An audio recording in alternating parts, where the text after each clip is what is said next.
Hello and welcome to an early morning start here at Inverness. X-Plane 11, this is the Saab 340, Leading Edge Simulations Saab 348. This is the freighter, and I've been waiting for this update, the 1.6 update, for a while. It's absolutely fantastic to be flying the Saab again, and so I thought today I'd kind of recreate a because Loganair used this 348 freighter for lots of mail flights and things like that. So what I thought we'd do today, I'll just show you, is basically replicate this. This is a typical Inverness to Kirkwall Loganair flight in the freighter. This one left, in the morning. Essentially got direct routing to Kirkwall and then did the DME arc for runway 09. So essentially I'm just going to try and repeat this flight. 11,000 feet is the cruising altitude. Obviously not quite got the right livery here. I've got the Loganair, someone's done a Loganair passenger livery for the passenger variant, but there may be one for the cargo variant, but if there is I haven't got it. But this DHL livery is one of the ones that comes with the Leading Edge Saab. So we're using that. A couple of other things I've got, I'll just show you in X-Plane. So I have installed, and this was at someone's recommendation, I've installed Airport Environment HD, which gives you high-res runway, airport and runway textures, basically. So things like, the actual concrete, the tarmac, the center lines, I think some of the signs, maybe the sort of, the numbers painted on the runways, etc., all in much higher resolution than normal. So I've got that installed. And the other thing I have installed, because I kind of have been using Microsoft Flight Simulator a bit and kind of got quite like the visuals, so I installed, well, the main thing with X-Plane I don't like is the lack of visibility, so I went for X visibility, which is really just a single Lua file. If you look at it, you basically just download a single Lua file and you paste it in your plugins Fly with Lua scripts folder, and this makes a great difference to the kind of the fog and visibility range. And I kind of tested it out locally to where I live by picking, it was a clear day, it was a couple of weekends ago, went up a local hill and kind of had a look around, made a note of where, how far I could see, when I could see haze starting. I went back, replicated, X-Plane, nearest airport, used the camera, went to the top of the hill, and yeah, with X visibility, it was pretty much bang on the real world site conditions, and whereas without it, you couldn't see, you could only probably see half the distance. So yeah, big fan of X visibility as well. So X visibility, Airport HD, and Saab 1.6. What's not to like back in X-Plane? Okay, so I say I've previously tried to fly the freighter in the older 1.5 version of the Saab and kind of had problems with the balance of it. It always seemed to fly nose up and it didn't seem to trim properly, unlike the passenger variant. And it could have been I just wasn't loading it properly for today's flight, but maybe it's the 1.6 has fixed it. We're sort of, 3/4 payload full, plenty of fuel. So let's actually get going then. So initially what we'll do, first thing you always do in any Saab flight, is we'll bring up the throttle and condition lever viewer and the ground services. We'll get the GPU here, remove the other items. GPU appears off the right wing, which is why when we come to do the engine start, we'll start the left engine first. We do have all the doors closed. So let's get up to panel and let's get some power to the aircraft. So we'll turn on the batteries and we'll turn on the external power. While we're up here, we don't need to worry about the cabin because this is a freighter, but sorry, the flight deck, it's a freighter, but whichever way around. Let's get the flight deck going with temperature and fan. And while we're here, we'll turn the beacon on as well in case we forget. And we'll cancel the cautions that remind us that we've just powered up the plane. Let's get avionics on. Essentially avionics will run on battery only. It's the only thing you can run if you just have battery, but as we have external power we can turn all the avionics on. We'll need to turn them off later for engine start, but at least they can be sort of setting themselves up, aligning things, whatever they do, and then that'll kind of be remembered, so it doesn't take so long after you power them on and off again. While we're waiting for the avionics stuff, let's engage nose wheel steering, which is something I also always forget to do. And we'll turn on oxygen. Let's get our throttle and condition levers set. Now, I've got a sort of cheapo throttle quadrant with the 3 levers. So my throttle lever here is bound to the throttle, and condition now. Yeah, if you have a look on this, I think this is new in 1.6. This green box is the position of your actual hardware axes, and the yellow is the position of the levers in the sim. So we kind of have to go and grab them. And if you move too quickly or you don't lift over gate positions, etc., your real levers can get out of sync. So you just got to keep an eye on the fact that the green is in line with the yellow. I'm going to leave these at start just because it makes it easier to do the engine start. Otherwise, if I try and move one, then the throttle, because it's a single lever for 2, it kind of jumps and goes funny. So I'm just going to leave both of them ready for start. While we're here, we'll get the CTOT set. Now, I have got a little Lua script that binds my third. So on the throttle quadrant, obviously, I've also got a mixture lever. It's not needed in the Saab, but I find it useful to bind it to CTOT knob. So I'm going to set that just about 105. Inverness runway's not that long, so we'll go for that. I guess you should really look it up in the performance charts that come with the Saab in one of the PDFs, but that should be fine. Let's check our weather.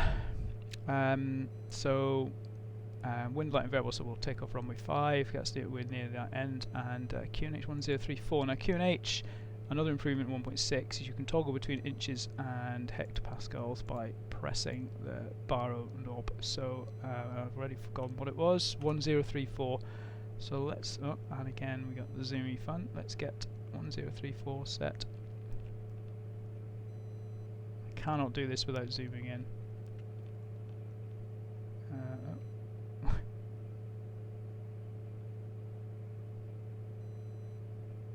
1034, and we'll do the same with the other altimeters.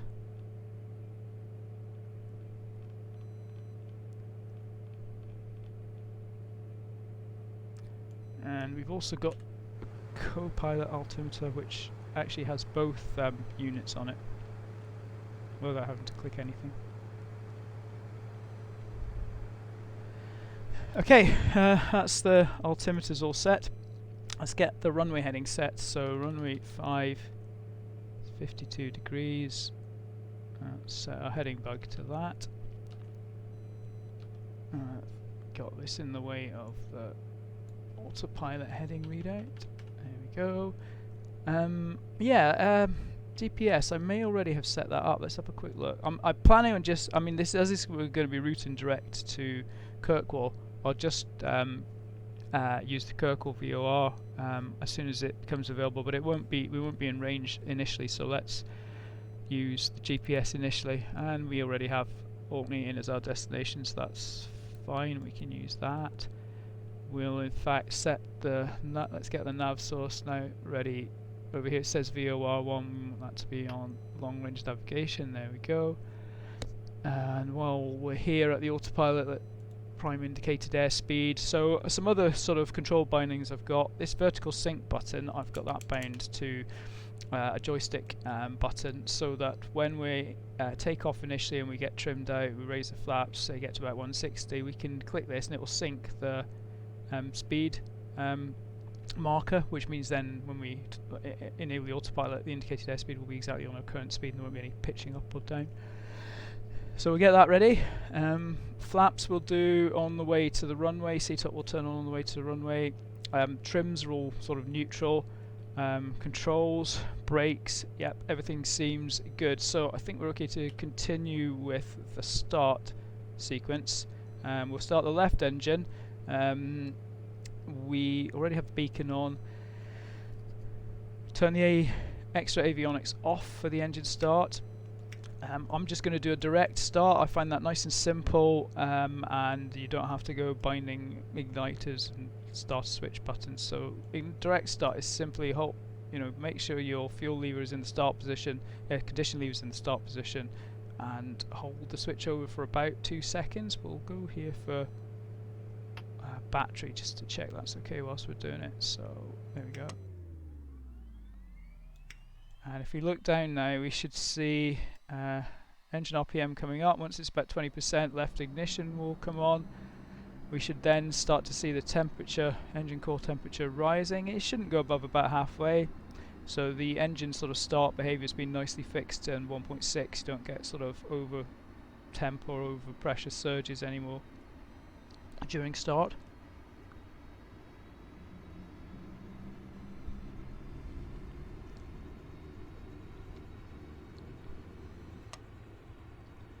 Okay, that's started. We can reset the left generator. We can also reset the bleed valve on the left engine. We'll just check that the generator is supplying. Of course it isn't, because the external power is still on, but now that everything is settled on the left engine, we should be good to turn off external power, and we should see the generator take over. Initially it might be a bit high as it sort of recharges the barrel of the battery. Should be okay from the external power. And we can now get rid of the external power, and if you look outside we should see that it's gone. It used to sort of take a couple of seconds to go away, which I guess is more realistic, but now in 1.6 it just seems to disappear, so that's okay. We're now in a position where we can start the right engine. So again, right in, condition lever in start position, already got the beacon on. Before we do that, let's just arm the emergency light now that we've got the one of the engines running. The clicky behaviour is better in the new version as well. You can just kind of hover above and below switches to click them, and if you want to open a guard, you don't have to kind of move it anymore. You can just click it. So, all welcome improvements. What were we doing? Starting the right engine. Okay, we're ready to go. Let's get the battery. We'll look at the battery this time. Let's hold the right start over for a couple of seconds. Again, we should see engine RPM come up on the right. We should see right ignition. And we should see the temp come up. We'll just monitor the temp. If it was to go too high, we'd have to be ready to pull the fuel lever back. It seems to be settling.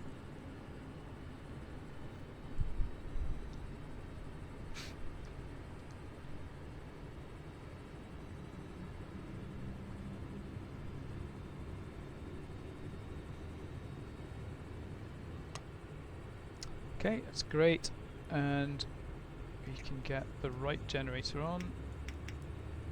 Reset the bleeds. The HP bleeds are off, which is great. The emergency lights on. Standby pitot can come on. Windscreen heat can come on. Autocaution can come on. And these lights should go out once we move the propellers out of the start position, and we can turn the avionics back on now. And you see that the displays pretty much come to life straight away because they had already warmed up or initialized or whatever they do previously. I guess they have some kind of internal battery, or maybe they, I don't know. Anyway, that's what happens. Okay, GPS, and yeah, what else do we need to do? Okay, I think, oh yeah, props. Let's get the props. So we'll move to unfeathered first. And minimum, and then we'll go to max or fine pitch, and we get that lovely sort of beta noise. So I think we're pretty much ready to taxi. We haven't set our altitude, and we're just going to assume not on VATSIM for this one, just because I wanted to do it in daylight, and I just wanted to concentrate on sort of explaining things. So we're just going to assume we're going to be cleared straight up to our cruise altitude. Let's just have a quick look at the airport for Inverness. So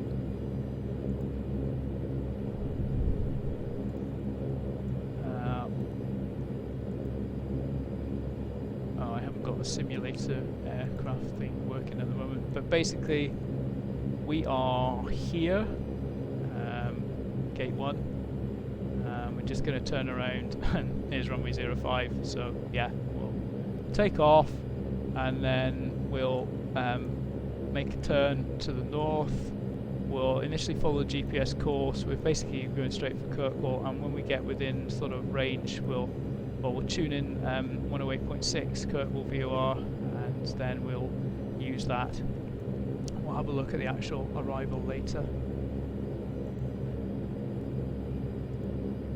Okay, I think we're ready to taxi. So, taxi lights. Now, another thing I've got is some Lua scripts that bind some of the lights. So on the throttle quadrant there's some switches, so I can do taxi, I can do strobe, and I can do landing lights.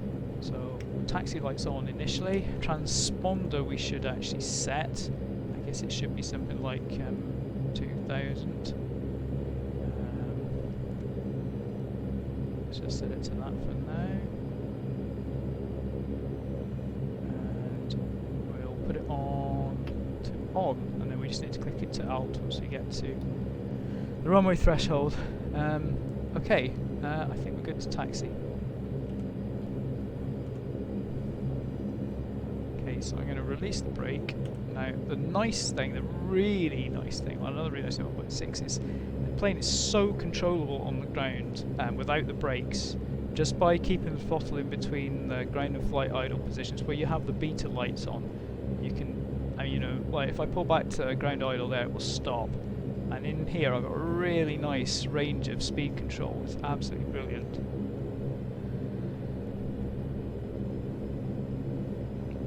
All looks clear.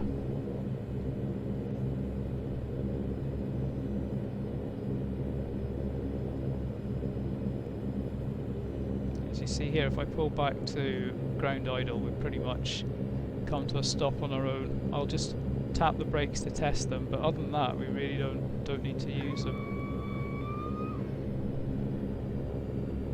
Okay, we'll stop here and we will go to alt on the transponder, and we will turn on strobes, landing lights, taxi lights can come off. It's a little bit early in the morning, so we should probably put the nav lights on. All the other lights are out now, so that's all good. Let's assume we're cleared to take off, so let's get on the runway and get lined up.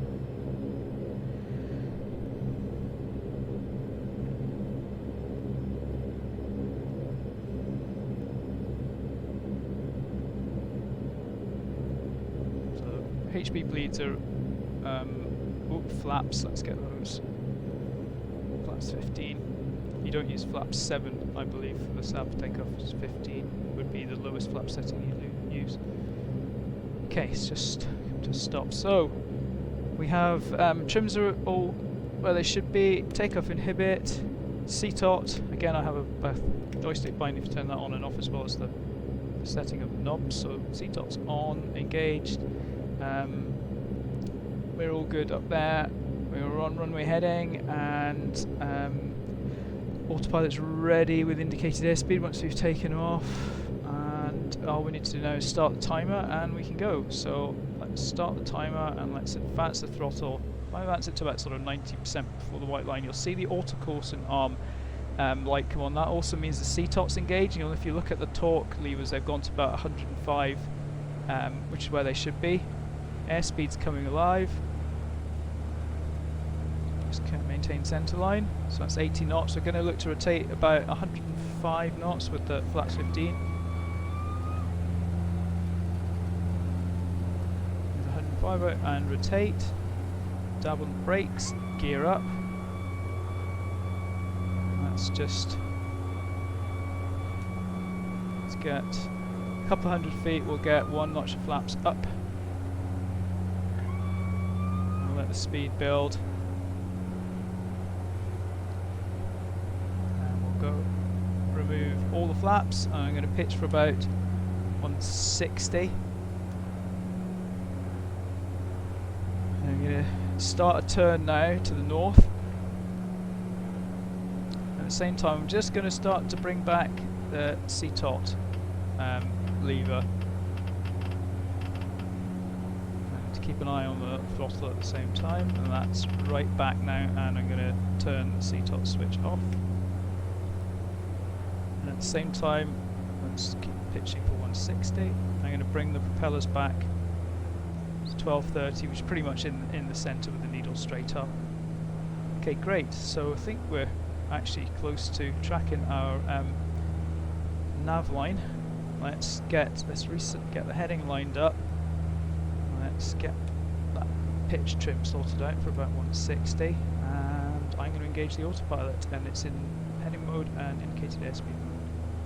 Autopilot engaged. Again, that's with keyboard binding, otherwise you'd come down here and hold these forward for a second or so. So we're now in the climb. Engine instruments look fine. I'm now going to turn autocourse and off. I'm going to turn prop sync on. Landing lights can come off. Let's turn head tracking off for a bit.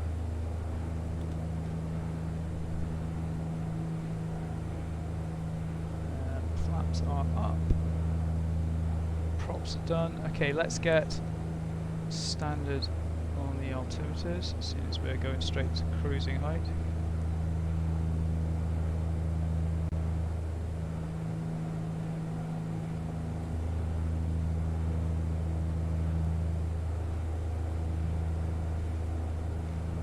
Not sure we're going to see a lot today, as it is actually pretty cloudy, even with X visibility.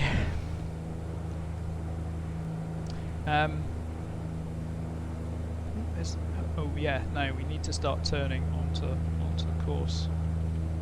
Forgotten to get onto our direct track to Kirkwall. So let's just get it sort of lined up, and then we'll engage nav mode for a bit, and then we can tune the radio into the Kirkwall VOR, nav radio into that. Good, nice climb rate here at the moment. We're only going to 11,000, so it shouldn't take too long. Engine instruments all look okay.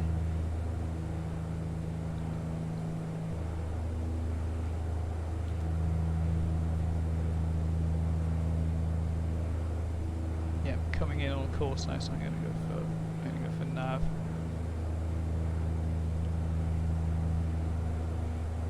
Camera out for clouds, although we're probably not going to see a lot.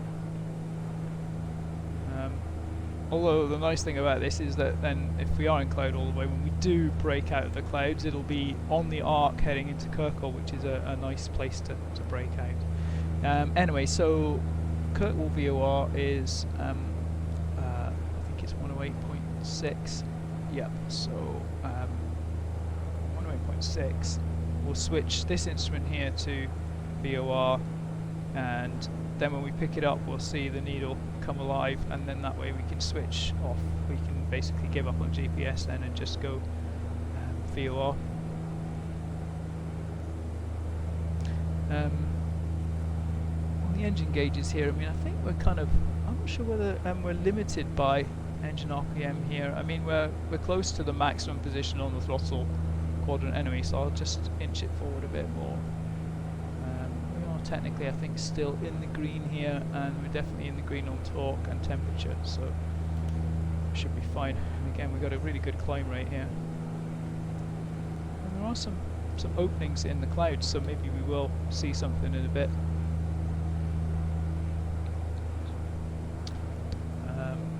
Oh yeah, what we need to turn the HP bleeds back on now that we're finished takeoff and the initial climb.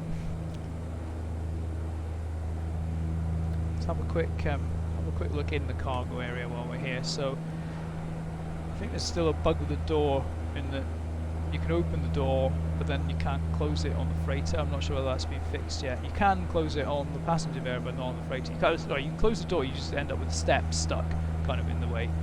So here's our cargo going to Orkney. I'm guessing most of this is Amazon stuff. If we're going the other way, it would all be lovely stuff from Orkney, like beer, whiskey and oatcakes, just to name a few. But in this direction, I'm guessing it's Amazon and other bits and pieces. Other online shops are available. Right. Let's have a look outside. Yep, definitely opening there. Early morning sun, it looks good. The initial 1.6 rollout, I think, didn't lost the engine sort of heat, and that's back now in 1.6, and this is 1.61. The only thing broken in 1.61, apart from that, apart from the steps not slowing on the cargo variant, is the glide slope is missing from the PFD. But it's okay because we have this secondary navigation instrument here, which will also show us a glide slope, and the actual capture of the glide slope by the autopilot works fine. So we can just when we get to near Kirkwall, we'll just use this one.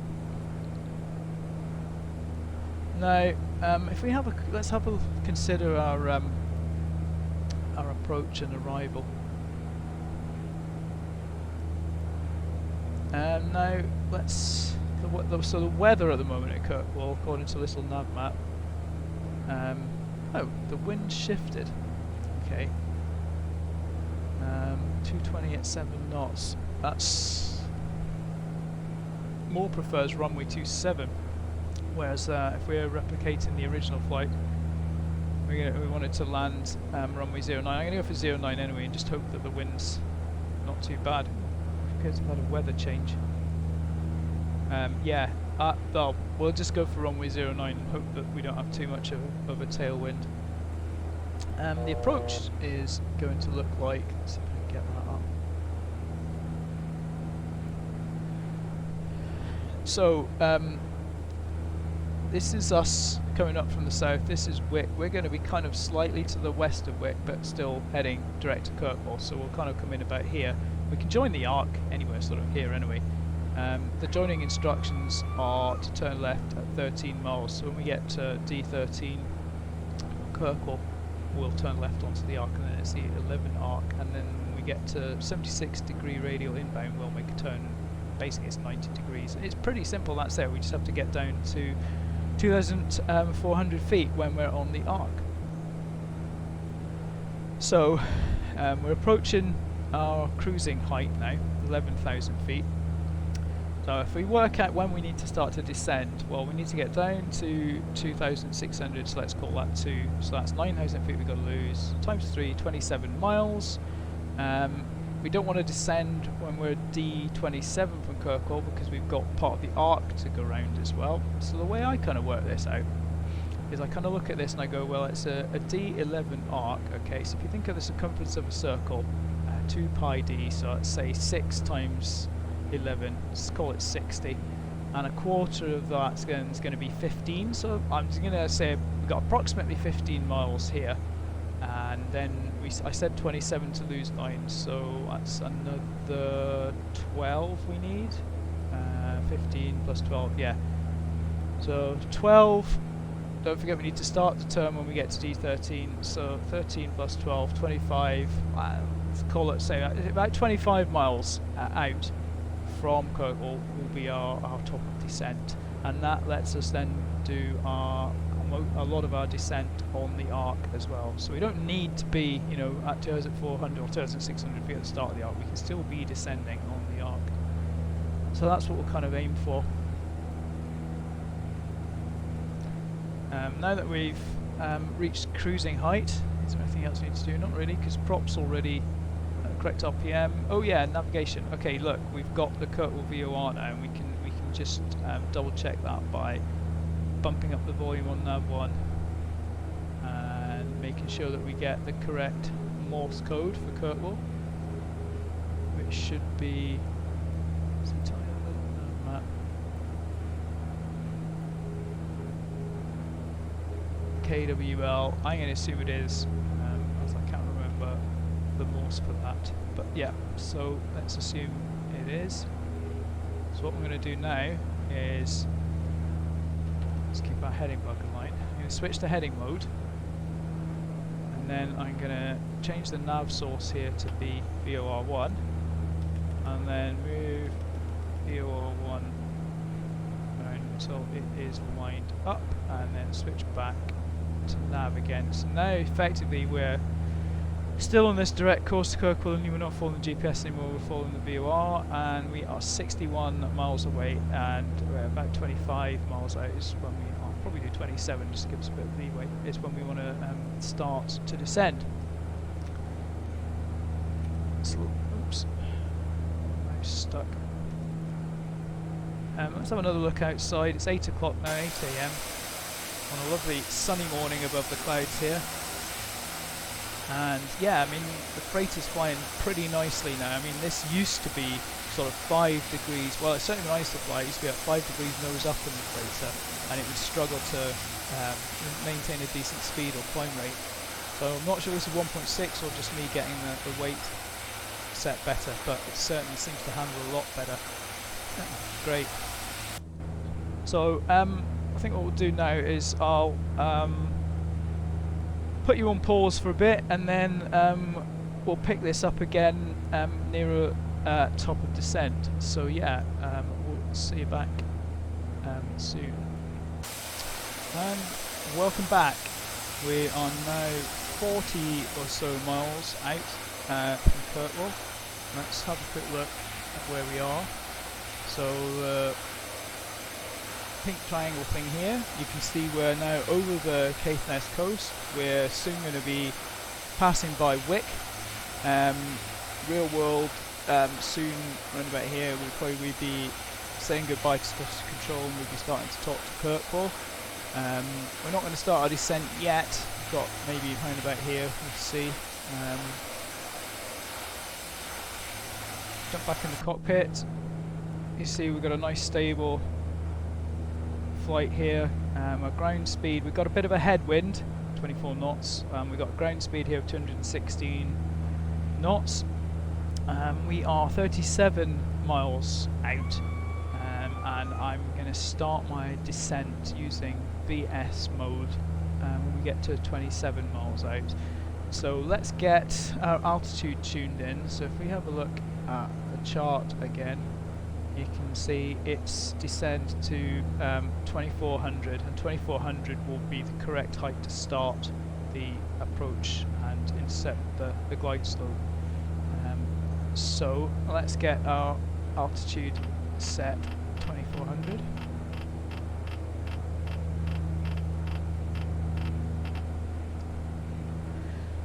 So we check on the overhead panel and everything's still good.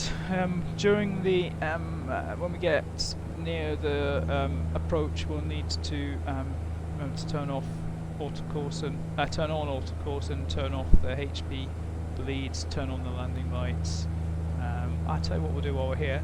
Let's get CTOT set up again, ready for go around. So go around, I'm pretty much going to wind it up near max. I won't enable it. We'll only do that if we're in the event of a go around. Still on course for Kirkwall. I say the wind may be slightly unfavourable for runway 09, but I really just love coming out on the arc, on the west of the arc, looking over Hoy. So we're just going to go that way, and that's what the flight we're kind of trying to recreate did anyway. So we just have to hope the tailwind's not too bad. Yeah, let's have another. So where are we? 31. So yeah, soon be descending. Let's see if we can see anything through any clouds. There's a little gap there. So we'll be somewhere over the Caithness coastline now. Actually, Orkney, coming up. Let's just have another look at where we are. There you go. You can see we're actually north of Wick now.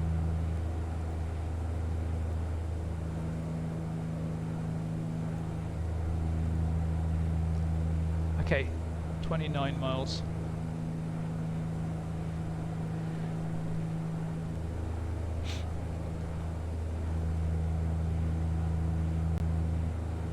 Uh, 110.1 is the correct frequency for the ILS, so we've already got that tuned in, ready to flip the switch over once we've gone round the arc and we've made our final turn onto the approach track. 27, right, let's go VS, and let's go for about 1200. There we go, you get the VS readout here. Now I'm just going to bring the power back to let's go for about 40% torque, because I don't really want to speed up any more than we're already doing. As we're on the descent now, we'll need to set the local QNH as we're going to come all the way down. 10, what's the wind? 200, 170 to 240. Yeah, okay, so it's not too strong. Sorry, QNH 1033. So let's get that set up.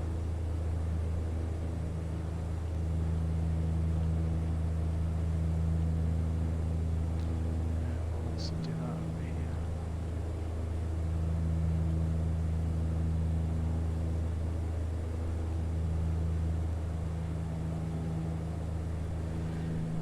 Okay. I guess below 10,000 we should turn the... keep an eye on the torque, because it may rise as we're descending into thicker air, so just, you know, keep gradually pulling the throttles back. Coming up to 10,000 feet now, so I'm going to turn the landing lights on. In fact, ahead, yeah, we've got some sort of clear sky and some Orkney Islands, I think, so it should be good once we get below this cloud. Now the next sort of distance marker we're looking for is 13 DME, and that's when we need to make our left turn onto the arc. So essentially I'm going to make sure I'm in heading mode at that point, and then make a sort of 80-degree turn to the left. I'm currently on a 25-degree course, and as we turn left onto the arc, we'll set 35 degrees as our first sort of crossing radial to make sure that we're staying on the arc. We want to be 11 DME, but let's not worry about that for now. The next marker is, I say, D13, we start a left turn. Now speed's holding nicely, so I'm going to leave the torque where it is roughly.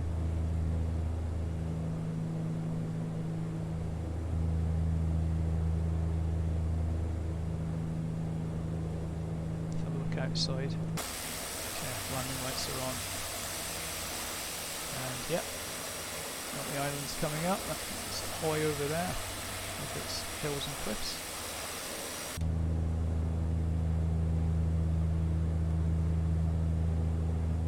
D16, so 3 miles we'll be turning.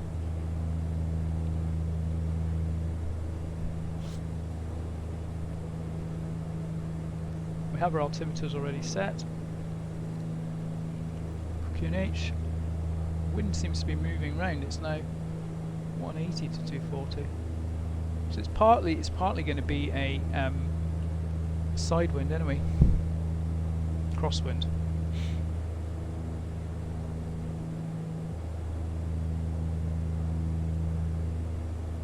So 1 mile away now from my turn, I'm going to engage heading mode.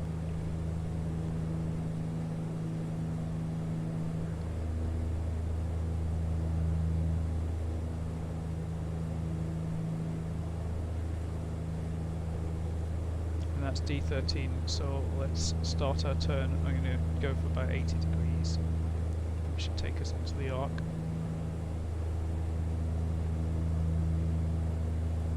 This must be fun in the real plane.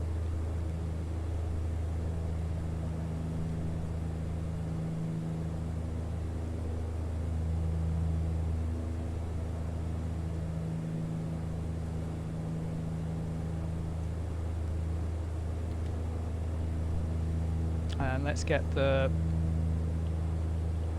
bearing set to 35 degrees for our first crossing, and we're D11, so we're about right. Still descending. Hopefully we'll make it to 2400 by the end of the arc. Just keep that speed down a little. Our torque's gone up a bit. Now the next one, let's go for 40 degrees and 1, 2, 3, 4, 5. So it's like turn and twist the same number of degrees.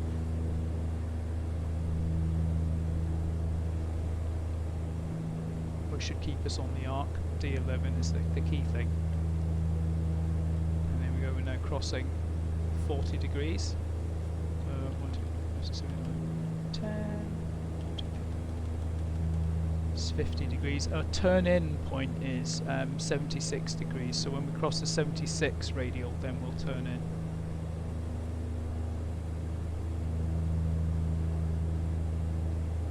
You see, we've gone slightly inside now, so if anything, we're turning too much, so we'll just stay where we are for the next bearing change. So let's go 60 degrees.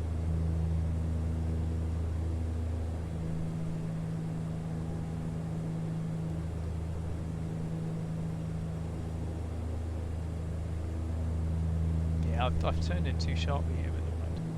There's a way.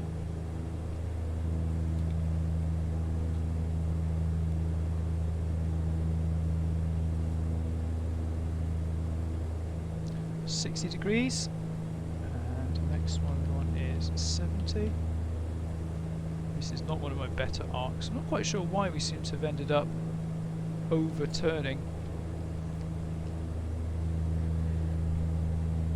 It's hard to drift out once you're inside as well, so well, we'll be okay. Where are we now? 4,000 feet. We should be good.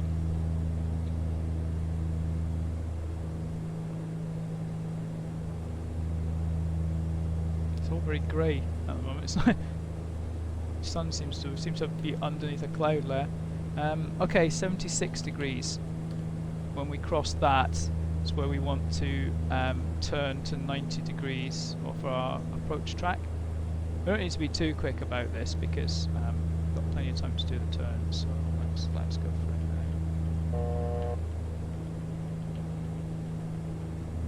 And what we'll do once we've got the heading aligned on 90, we'll switch over to the ILS. And you see here we've got glide slope come alive, but not on the main PFD. I think we're probably going to be turning too sharply here, so let's just stop the turn here for a bit until we see the 9 come in, which it's doing now quite nicely.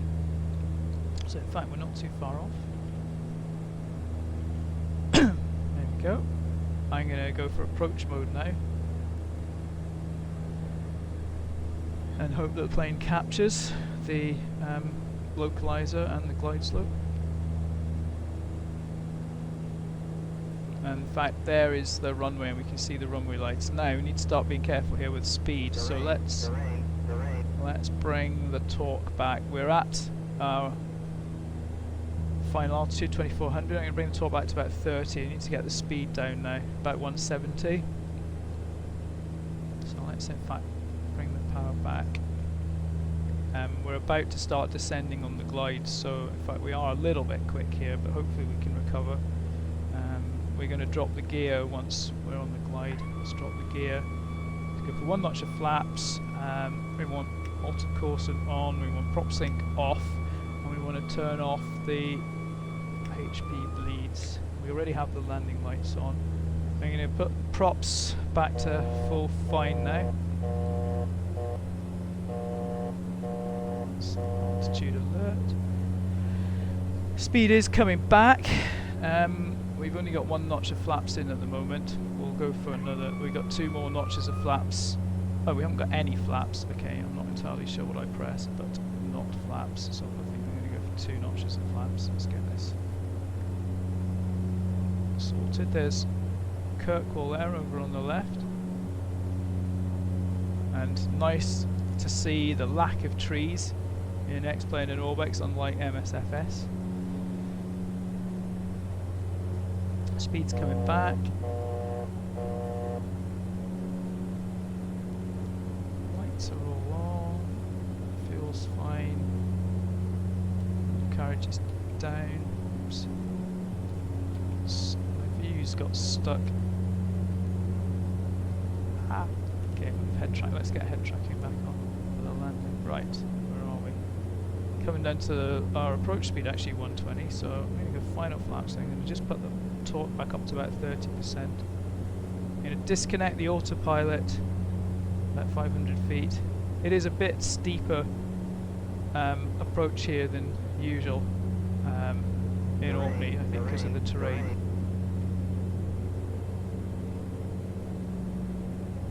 Yeah, we're about right, maybe a little bit fast. We'll just can't go below flight idle. Okay, we can disconnect the autopilot now. Press the button twice to silence the alarm. Maybe pitch up slightly.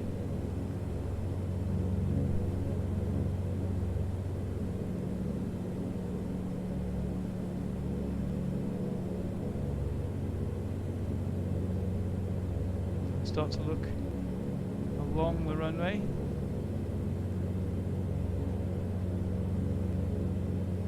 Just let her down. And nose down and pull back into beta. At 60 knots we can start engine braking. Sorry, braking. No, we're already doing the engine braking. And turn off here to the right to taxi to the main apron. So let's just get off the runway.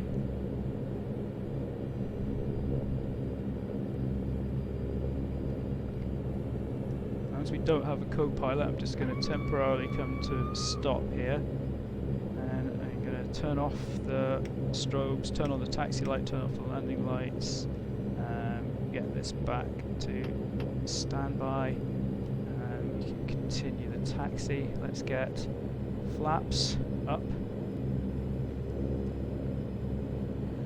Let's get the trims here off, so let's get the trims back to neutral. We can turn off things like pitot and windscreen now. Again, using this sort of beta range between flight idle and ground idle just to control our taxi speed, it works really well. Not braking at all.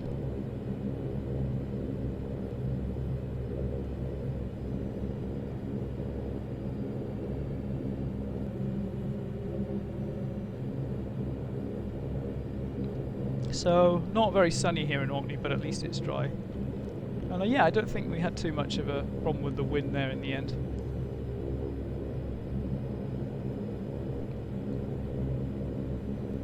We don't have any passengers to worry about as we're a freighter, so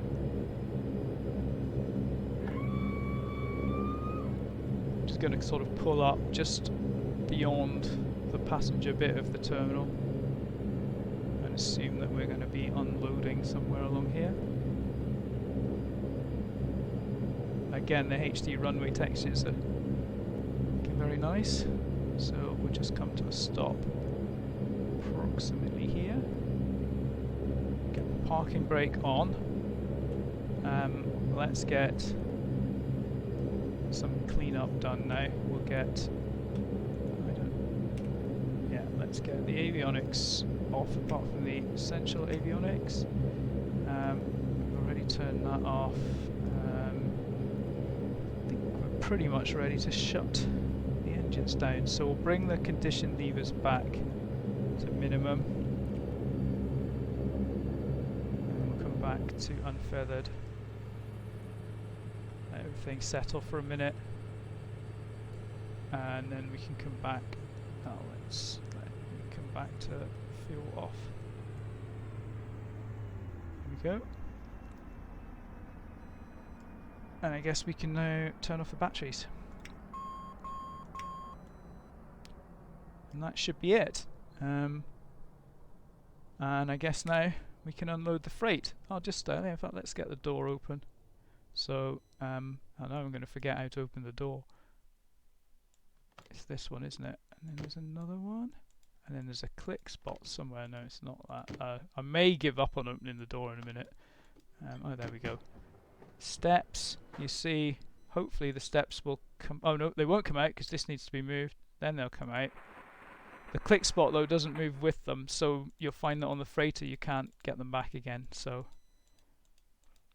and there is a way to get the stairs down, which I have now forgotten. It's this bit. There we go, and as we can't stow the stairs again, I'm afraid we are now stuck here in Orkney, so I suggest we head straight to the distillery and yeah, we'll probably have a pretty good time whilst it's being unloaded. We'll just have a quick look at a replay of the landing just to see what it looked like. Let's have a look. So yeah, sort of fairly hazy, but I mean, at least we can still see. I mean, I think even with real low visibility like this, I think you can see X visibility makes a difference.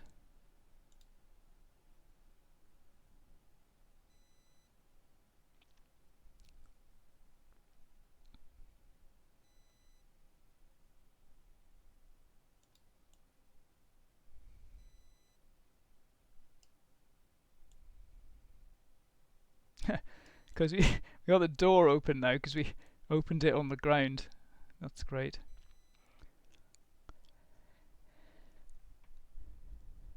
So ignore the door. Let's have a look from this side. You can only see the bottom of the stairs.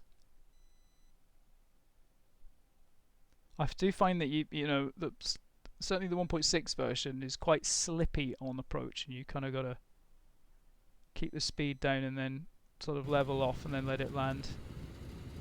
And I think I've found that you can't the beta range doesn't always work unless you get the nose wheel down. So, ooh, the sun's out there. Anyway, that's it for this flight. So thanks for watching, and I'll hopefully see you soon. And bye for now.